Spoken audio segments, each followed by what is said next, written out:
and welcome to Myth Matters, an exploration at the intersection of mythology, creativity, and consciousness. I'm your host, Dr. Catherine Svela. Wherever you may be in this wide, beautiful, crazy world of ours, I'm glad that you decided to join me here today. Today, I want to reflect on a situation that I'm certain we've all experienced. One that may well have been a dilemma. Sifting through options to make a decision.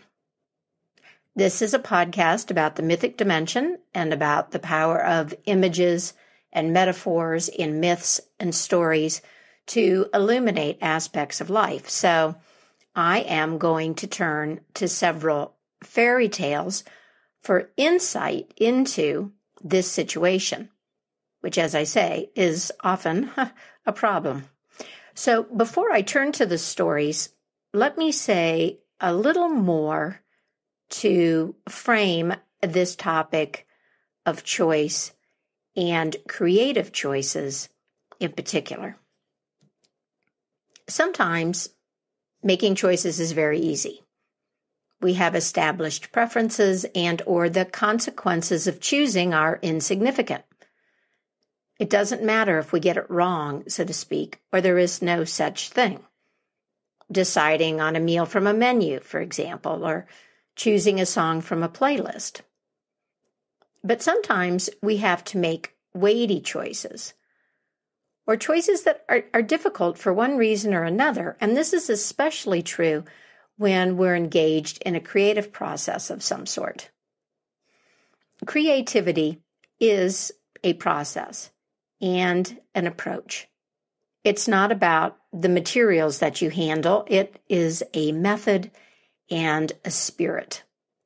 And the stages in the creative process and the skills and the capacities that we need are very similar, whether our project is to make something tangible or make changes in our lives or state of being. There are many outlines and step-by-step descriptions of the creative process. Different people conceptualize the process in different ways, and yet I think we can say that creativity involves the ability to respond, to make choices, and to take risks. Also, the ability to become familiar with the material that you're working and develop some skill in handling it. And the faith to keep working at whatever it is, the song or the problem, although it seems like nothing or initially appears to hold little promise, to stay in the process with the intention and vision in order to make something, birth something, bring forth something unique.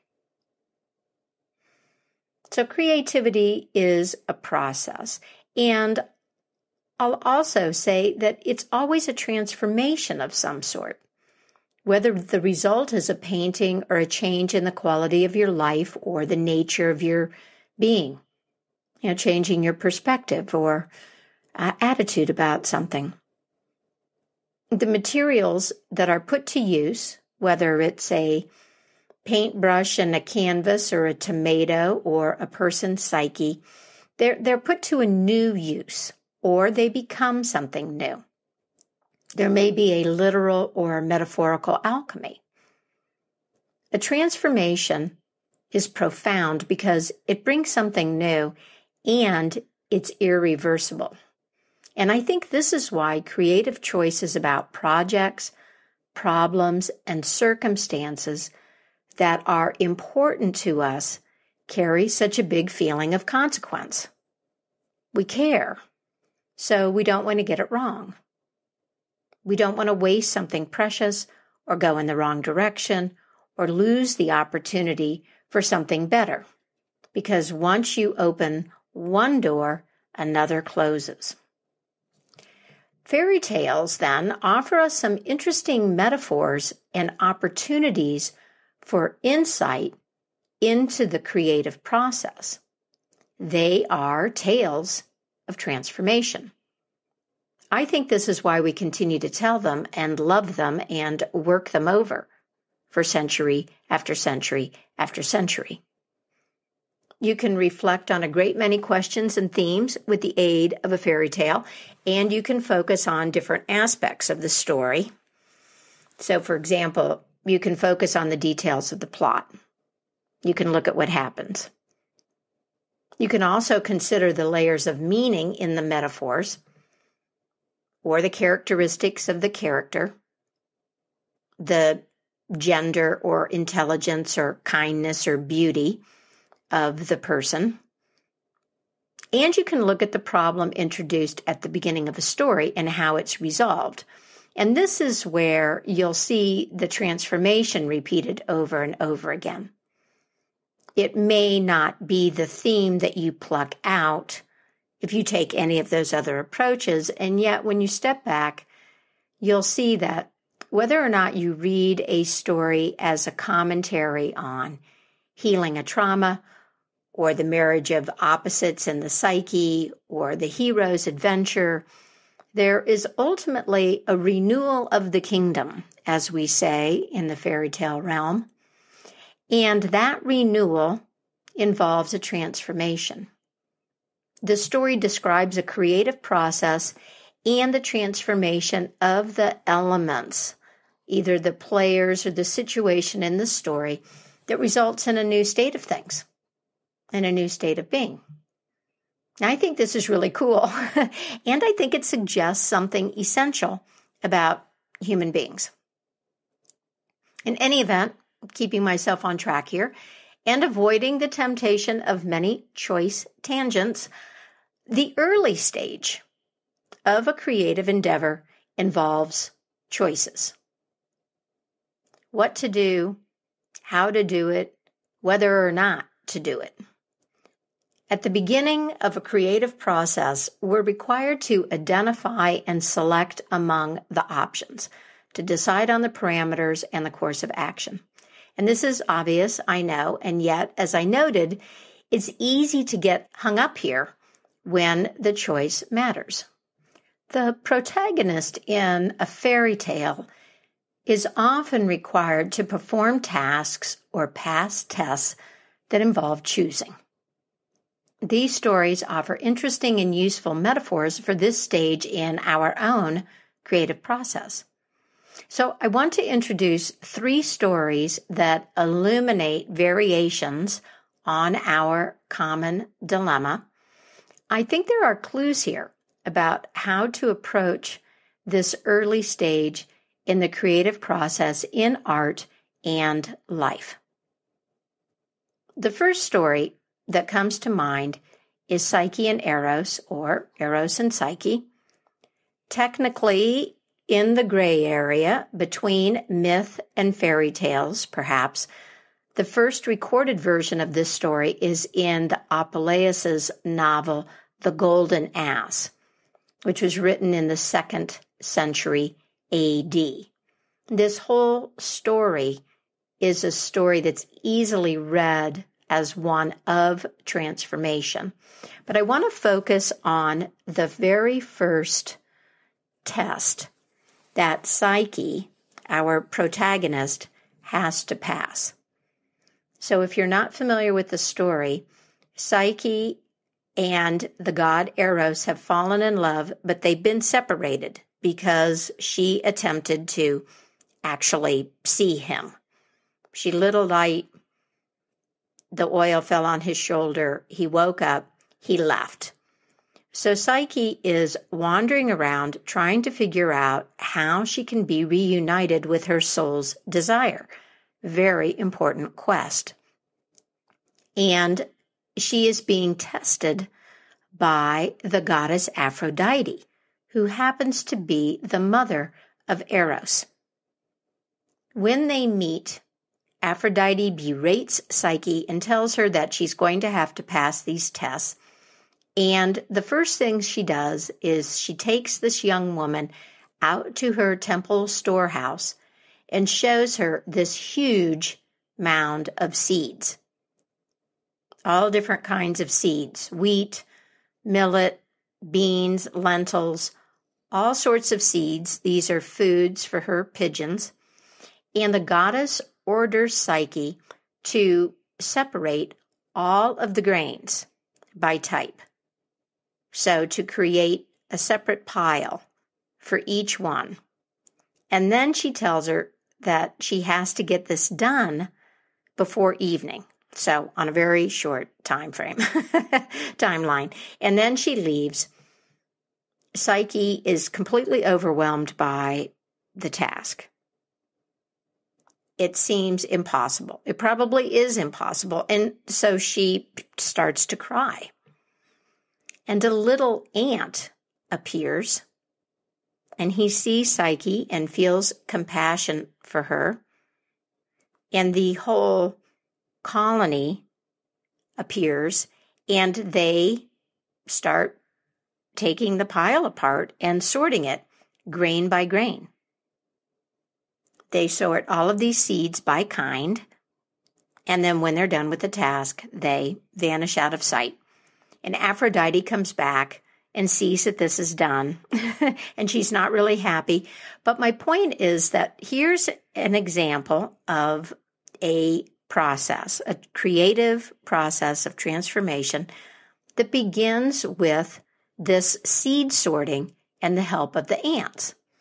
Well, so what does this suggest to us? What are these seeds? Well, seeds are different possibilities. Depending on what you plant, you're going to grow any number of different things. They're a good metaphor for different options. They're a good metaphor for priorities and motives, for feelings, for the potentials in a given situation. As a seed is something that will grow and flourish into something else. So the first stage here is that she's got to decide which of these to plant, so to speak. And the first step is imposing order. Sorting all of those seeds is a way of imposing order, and it requires discernment. How is this one different from that one? And we note that the ants are instinctual creatures. They naturally create order in community in the way that they live together. They come up out of the earth, and they are methodical. They are able to discern these differences and just with diligence get the job done. So that's one metaphor for this process of choosing. Sometimes we've got these big pile of seeds and we've got to impose order. We have to create some sort of category. Now, another story that comes to mind that frames this choosing a little bit differently, although it does still involve a type of seed, and that is the Russian fairy tale called Vasilisa the Beautiful, or Vasilisa the Wise. Now, in this story, this young woman is forced into the forest at night, and this forest is the home to the Baba Yaga. The Baba Yaga is a combination, I would say, of ancient earth goddess, life, death, mother, witchy crone. The Baba Yaga is a very powerful, earthbound energy. And she's scary. And she does eat human beings on occasion, usually when she meets them. And Vasilisa ends up at the house of Baba Yaga and calls her grandmother, and Baba Yaga takes her in, and who knows whether or not this witch is going to help her. But that very first evening after dinner, the Baba Yaga tells Vasilisa that she's going to go away the next day and that the young woman is going to have to complete a bunch of work. And she lists a number of household chores. And then she says, and on top of all of that, you see that huge pile of corn. I want you to go through that and separate all of the moldy kernels from the kernels that are still good. So here we have a situation that is very similar to Psyche's sorting seeds as a test presented to her by the goddess Aphrodite. And yet there's something different here, right? Because this is all corn. And here the question is, what is moldy? That is, what's gone bad and what's still good. So we have our categories. In the case of Vasilisa, though, this is still an overwhelming project. It's probably something that she wouldn't be able to get done on her own. And in this case, her helper is a doll. When Vasilisa was a child, her mother died, and before she died, she gave her daughter a doll. And she said, turn to this doll whenever you're in trouble and keep it secret. Don't tell anyone else about it. So Vasilisa, she consults the doll, and the doll tells her, don't worry, everything is going to be okay. And when Vasilisa wakes up in the morning, the task of sorting the corn and everything else, with the exception of cooking a meal for Baba Yaga, is done because the doll took care of it. So here the question is, what is this doll? And a number of people have put forth a variety of ideas about this. The doll is some sort of a guide or something within her, a secret capacity, something that she's been given by her mother. Maybe it is her intuition. Maybe it is a genius or a daemon, to use the language that James Hillman has turned to. Whatever it is, she needs to listen to something deep inside herself that is not the conscious ego, not the everyday self, in order to complete this task. And she's going to separate the moldy and the good corn. Obviously, the good corn can be ground into flour, it can be planted. Lots of things can be done with it to turn it into food or new life. It has viability, I would say, in the language of creative choices. So then the third model that I want to offer you comes from a fairy tale that was collected by the Brothers Grimm called The Queen Bee.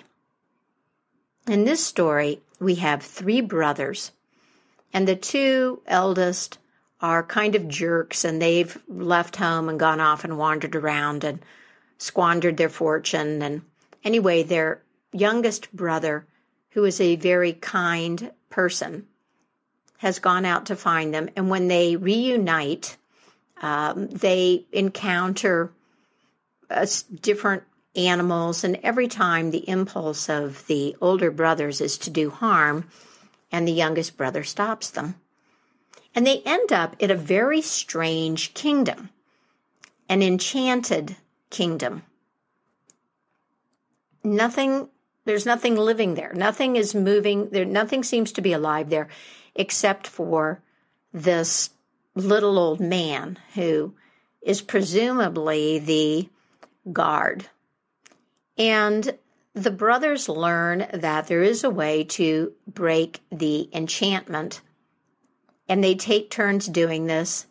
And of course, it is the youngest, the empathetic, the kind brother who ends up having the possibility of breaking this spell. And the last thing that he has to do is choose among different options. In this story, the choice is among 3 identical princesses. There are 3 princesses, They all seem exactly the same, and they are all laying like stones in an enchanted sleep. And our hero has to discern which one is the youngest princess. Youngest representing the option that has the most vitality and promise, the one that is going to bring forth the freshest life, the most strength. Now, all of these princesses, they seem the same, but there is one little difference between all of them, if you can discern it. And that is that each one of them ate something sweet right before they fell asleep. And the youngest princess ate honey. Honey. That earthly elixir of the gods and humans. Well, this is not something that the young man is sensitive enough to discern, and he has a helper.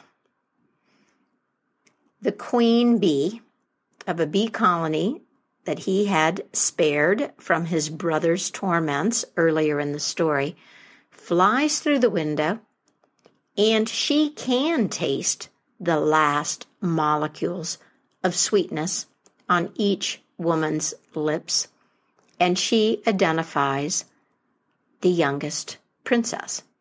And the spell is broken, and the kingdom comes back to life, and the young man marries the princess. So here again, I'm noticing that we have an instinctual helper, one that has a capacity that is very finely honed and not learned, in the form of the bee. So, is there an area in your life where you are currently confronted by the need to choose among options to advance your process? Is there a situation where you've got to either assess your options, decide what criteria matters, get to the nuances, figure out what has the most life in it? If so, which of these stories most closely fits your situation? Because I could reframe this, all of these, looking at the metaphors of the what has to be chosen between and the helper, that is the model for the choosing, as follows. We could say that maybe you're in a seed situation where there are lots of different possibilities, and you need a way to distinguish between them and categorize them. You need to create order. Or you might be in a situation where you have to judge the viability and separate out all of the things that will clearly won't work. You have to separate the moldy corn, what's gone bad, from the good corn. Or maybe you're in a situation where you're facing 3 enchanted princesses, where you have several options and they all appear the same, but of course we know they're not. That there is something, some bit of magic, something special about the option that is the one that's best for you. Simply determining this, having an image for the nature of your choices, can be really helpful. And then the story offers us some ideas about how to think about the nature of the task, because those two things go together, what you have to do and then what might be required to do it. We have a few different ideas in the form of the ant, the doll, and the bee, because all of these can be seen as models for the capacities that you need or the help that you need. if you locate your scenario in the story, then what does that helper suggest? Now, there were many, many, many things that I could have said about the nature of the choices. Just listening, you've probably already had a bunch of your own ideas that I didn't mention. And what I'm going to say about these models will also be a gloss. But the first things that occurred to me is that if you need to be like the ant, then you need to create categories. You need to just do it.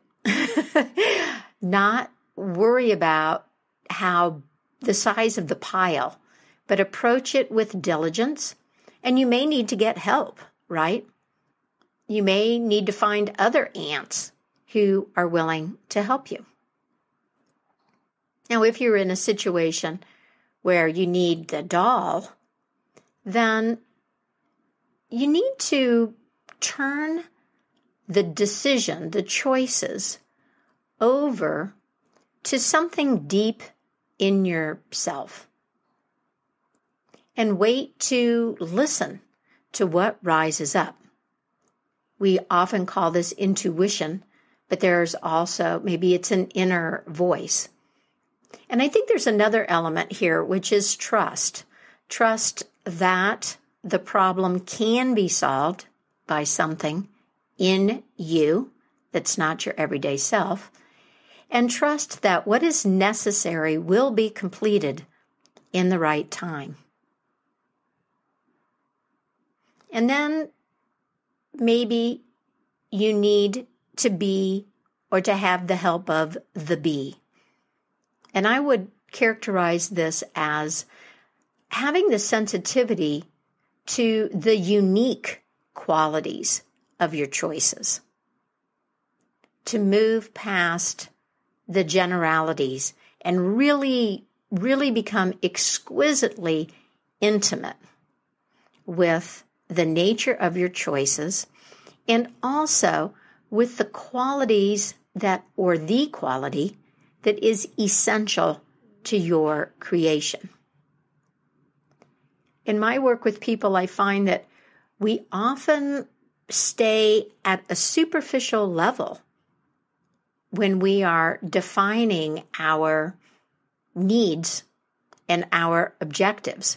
And that might seem counterintuitive. I mean, I guess it is when you really think about it. But yeah, we get focused on how long it's taking or how hard it seems like it's going to be, and resist really finding that essential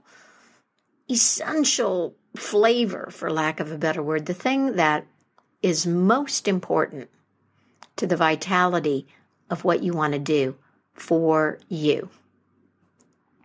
So those are a few thoughts about what these fairy tales and fairy tales in general can offer us in terms of images and metaphors about the creative process and, in this instance, the first stage, the choosing stage, the deciding what to do. I hope that this helps you if you are confronted right now with the need to choose among options of some sort. And I have a little bit of poetry for you, a few little short pieces that I'm really enjoying right now. Before I move to that, I want to stop to give a big welcome to new email subscribers: Wes, Lori, Paul, Becky, Elaine, Ron, John, Pam, Tracy, Ursula, Louis, Jemiah, Nina, Casey, Mikey, and Connie. Welcome to Myth Matters. As I mentioned in the last episode, I am not going to be putting out new episodes quite as often as I have been in the past.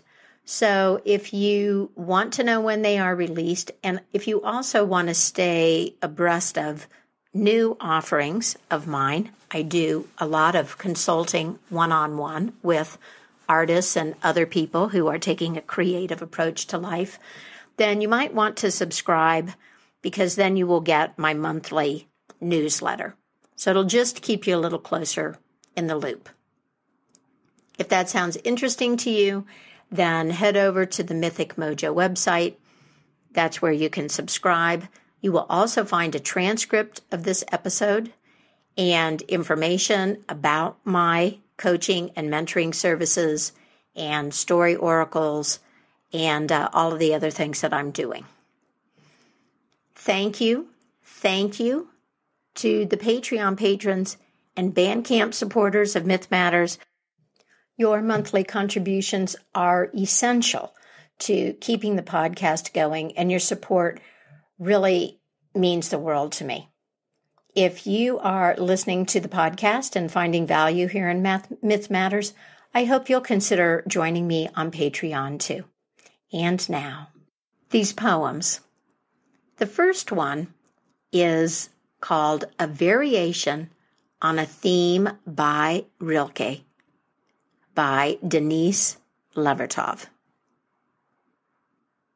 A certain day became a presence to me. There it was, confronting me. A sky, air, light, a being. And before it started to descend from the height of noon, it leaned over and struck my shoulder as if with the flat of a sword, granting me honor and a task. The day's blow rang out, metallic. Or it was I, a bell awakened, and what I heard was my whole self saying and singing what I knew. I can. That was a variation on a theme by Rilke, by Denise Levertov. And yes, she is responding to a poem by Rilke. It is the first poem, the first stanza of the first poem in Rilke's collection, The Book of Hours. So I'd like to share that with you. This translation is by Anita Barrows and Joanna Macy. So, from Rilke's Book of Hours. The hour is striking so close above me, so clear and sharp that all of my senses ring with it. I feel it now. There's a power in me to grasp and give shape to my world. And finally, from the Greek philosopher Epictetus, caretake this moment. Immerse yourself in its particulars. Respond to this person, this place, this challenge, this deed. Quit the evasions. Stop giving yourself needless trouble. It is time to really live, to fully inhabit the situation you happen to be in now. Funny how these themes endure for years and years and years, across time and generations. We have so much in common, my friends. The most important things, I think, we hold in common. If you have thoughts or comments in response to this episode, I would love to hear from you. You can post a comment on my Mythic Mojo website or send me an email. I'd really like to know where this episode lands. If we have a better understanding of our need for myth and all that our old stories offer, we can live more satisfying lives. We can inhabit a better story and create a more beautiful, just, and sustainable world. And that's it for me, Catherine Savela, and Myth Matters. Thank you so much for listening. Take good care of yourself, and until next time, keep the mystery in your life alive.